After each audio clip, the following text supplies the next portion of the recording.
讲到台南的后壁是西部上界大的中华山区，真正受到风台影响，真侪田还佫积水，还佫真侪的淡土。到今已经2礼拜啊，有关无都复原。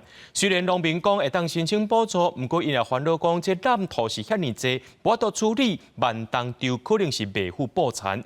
市政府表示讲，农业局会赶紧来讨论方案，来甲农民斗相共。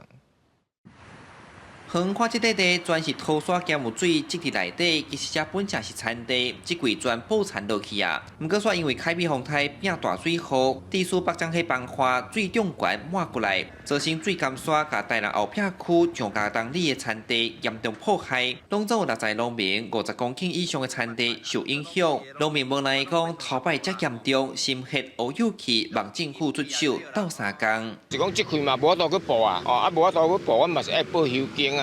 即摆休耕农委会迄面的条例是讲一定爱捧田，爱野豆啊，迄个捧迄个吊车就无法度捧，是毋是讲会当用天然灾害特殊的条例？原本好的土会当种稻谷的部分吼，即摆拢无法度种植。而这个重建的在这个期间吼，因的经济损失吼，要安怎吼，政府来甲因弥补吼，安尼的天然灾害拢是农民无愿意看到，但是因一世人的心血吼，希望讲政府来补助。农业局指出，受灾农民会使以灾害救助申请救助金，那田和土地咧1公顷会使申请5万，然后大水冲走1公顷补助10万，农民要靠无目屎，认为根本就无够。敢若一分地复耕，成本上少就要3000块。